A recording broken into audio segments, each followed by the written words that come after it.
Tall Pines MP Leslie Miller chastised his own colleagues. The Auditor General's scathing report on Urban Renewal 2.0 is revealed, and the straw market in Georgetown, Exuma is completely destroyed by fire. We've got those stories and a whole lot more. I'm your host, Krishna Virgil, and this is the Tribune's Top 5. Tall Pines MP Leslie Miller is convinced that come election 2017, many of his colleagues will get the boot. During his contribution to a new juries bill in the House of Assembly on Wednesday, Tall Pines MP Leslie Miller lashed out at the Christie administration, insisting that when election 2017 rolls around, many of his fellow MPs will receive a rude awakening from voters because they did not take a stand to tackle crime. He described the current crime situation as taking up the guts of Bahamians. Mr. Miller, whose son was murdered in 2002, said he could not understand why a sovereign country like the Bahamas relied on the decisions of the Privy Council in London. The London-based court's views on the death penalty have made it harder for hangings to be carried out in this country. Mr. Miller said the country needed to abandon that body as the final court of appeal, as he repeated calls for the Christie administration to carry out capital punishment. At one point during his contribution, Mr. Miller remarked that he too felt like killing a few people at times. A Bahamian man was killed on Bahamas construction site on Tuesday morning when a crane broke and crushed him. The tragedy happened shortly after 11:30 a.m. in the area of the resort's parking garage. While police did not say much about the accident, Robert Sandy Sands, Bahamas Senior Vice President of Government and External Affairs, said the victim was an employee of a third-party subcontractor. He said, quote, "I can confirm that there was a fatality on site this afternoon in the area of the parking garage. A local male working for a third-party subcontractor was killed. This is an active police investigation. We are not giving out any more details than that, and we extend our sincerest sympathy to the family of the victim. We are prepared to say it happened around 11:30 a.m. this morning, but nothing else at this time," end quote. The Tribune understands the victim, who was in his late 20s, worked for Baker Construction Bahamas Limited. When contacted, the company refused comment. This incident marks the third time someone has died at Bahamas since construction began at the $3.5 billion resort. A Chinese man fell to his death in June 2013, and another employee, also Chinese, passed out and died on the construction site in 2012. However, according to Mr. Sands, it was later revealed that the latter employee died from natural causes and suffered a heart attack not related to his job. Just days ahead of the Exuma Regatta, an event that generates thousands of dollars for island residents, the straw market burned completely to the ground. Fire services officers in Georgetown, Exuma had no fire truck on hand to combat a fire at the settlement's straw market on Wednesday, which completely destroyed the structure. Officials on the island had to use a truck from Bahamas Electricity Corporation as well as an airport crash fire rescue truck to combat the blaze. Fire Chief Superintendent Walter Evans told the Tribune. He said by the time those trucks arrived, the fire had already progressed to an advanced stage, leaving officials with no way to save the structure.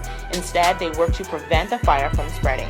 At one point, Superintendent Evans said the fire posed a threat to the library, a primary school, and one of the hotels nearby. However, he confirmed that no one was harmed. The fire also wiped out straw vendors' goods and came days before a regatta where vendors reportedly hoped to showcase some of their items.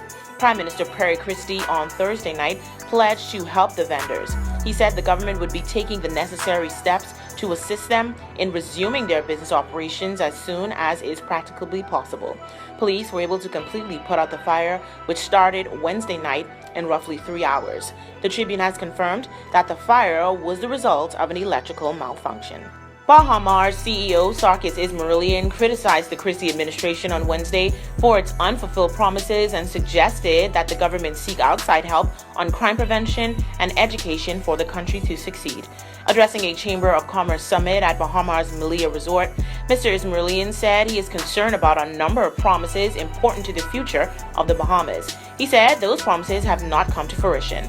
Mr. Ismailian said, quote, "All of us must be concerned about the unfulfilled promise of improvement in the reliable supply of power and the reduced cost of power. We all should be concerned about the gap in necessary education and training programs that would allow workers to be better prepared for jobs. And we all would be concerned that growth incentive commitments are not viewed as reliable," end quote.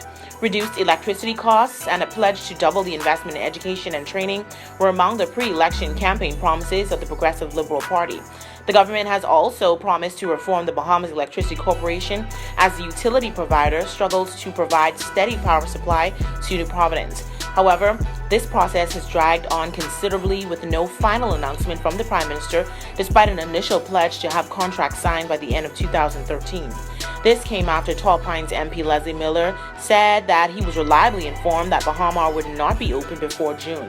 So far, Bahama officials have refused to respond to claims of another delay.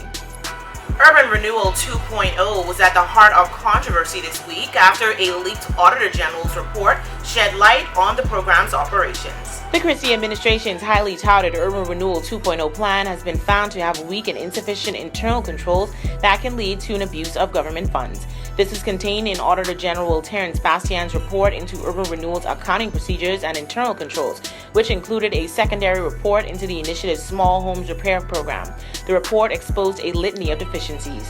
Among other issues, the auditor reported that contractors cleared down overgrown lots without the prior approval of the Urban Renewal Commission or submission to the government's tender board.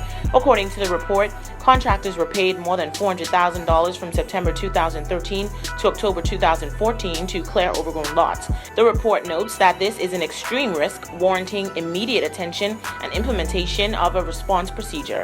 Mr. Bastian's report has attracted ridicule, with Urban Renewal 2.0 co-chair Cynthia Mother Pratt blasting Mr. Bastian, saying his report was an unfair synopsis of the Small Homes Repair Program. Mother Pratt and co-chair Algernon Allen have refused to appear before the Public Account Committee and now face being served with subpoenas to compel them to attend. They have said the auditor failed to consult the Prime Minister, Minister of Works, and either co-chair prior to finalizing the report. Both co-chairs, F&M Deputy Leader Peter Turnquest has said, offered disingenuous criticism of the Auditor General's audit of the initiative's Small Homes Repair Program. Mr. Turnquest said PAC members learned on Thursday that the report was sent to the Office of the Prime Minister, the Financial Secretary, and the Urban Renewal Permanent Secretary before the committee itself was provided with a copy of the report. Want to get in on the discussion? Well, here's how you can.